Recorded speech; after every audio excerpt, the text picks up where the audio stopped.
अऊज़ु बिल्लाहि मिनश्शैतानिर्रजीम बिस्मिल्लाहिर्रहमानिर्रहीम। अस्सलाम वालेकुम।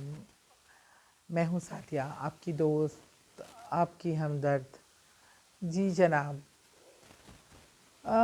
मुझे बहुत से लोग मिलते हैं और पूछते हैं। अच्छा, उस टाइम भी वो मुझसे अपने मसाइल बता के पूछना शुरू हो जाते हैं कि हम क्या करें, किस तरह करें। अच्छा, मेरी गुजारिश पहले भी थी और आज भी है। फ़ोन भी मुझे बेशुमार आते हैं, पूरी दुनिया से आते हैं। मैं सबकी शुक्रगुज़ार हूँ, वो मुझे इस काबिल समझते हैं, अपनी तकलीफ़ बयान करते हैं, अपना दुख दर्द बयान करते हैं।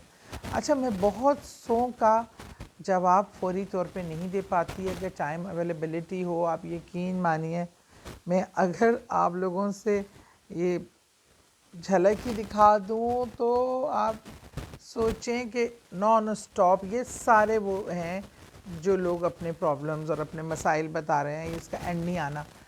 अब मैं इसके लिए, क्योंकि ज़हनी आपकी एक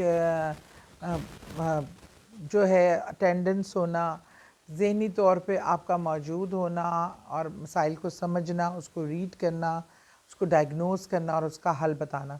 लेकिन ज़्यादातर जो आप मसाइल बता रहे होते हैं, वो मसाइल के लिए मैंने वज़ाइफ अपने चैनल पे बताए होते हैं। तो चैनल को सब्सक्राइब करने का और फॉलो करने का मकसद ये है, जब आप अपने मसले से लिंक्ड जो वज़ाइफ बताए हैं, आप वो ज़रूर पढ़ें, उनकी इजाज़त होती है। और आप वो थोड़ा बहुत सदका ज़रूर किया करें जब आप ये अपने हस्ब तौफ़ीक जब आप कोई वजीफ़ा पढ़ते हैं, और अल्लाह ताला आपके दुआओं को ज़रूर कबूल करेगा।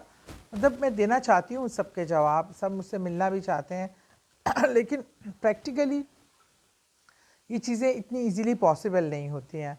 तो बहरहाल मेरी ये एक छोटी सी रिक्वेस्ट थी। बहुत ही खूबसूरत वजीफ़ा, जब आपका हर हरबा नाकाम हो जाए, दवा की कबूलियत का दुआ में अपने दिल के सुकून के लिए, सेहत के लिए, कारोबारी मसाइल के लिए, बच्चियों की शादी के लिए, अपने घर के लिए, यू जस्ट नेम इट।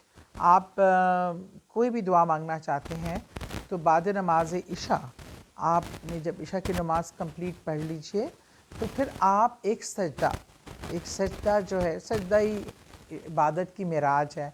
ये सजदा आपके तमाम मसाइल का हल है। इस सजदे में जाने से पहले आप 3 बार दुरूद इब्राहीमी पढ़ेंगे, और जब सजदे में आप अपना सर रख लेंगे तो 101 बार आपने या अरहमल राहिमीन, या अर्रमल राहिमीन आपने 101 बार पढ़ना। और फिर आपने अपनी बैठकर रकू में, उस तरह हम जैसे बैठते हैं अतियात पे, उस तरह बैठकर आपने सिर्फ दुआ मांगनी है। और जो मकसद के लिए आपने सजदा किया, आपने अपने सजदे की कबूलियत के लिए, एक सजदा आपके बहुत से मसाइल का हल है। दुआओं में याद रखिएगा।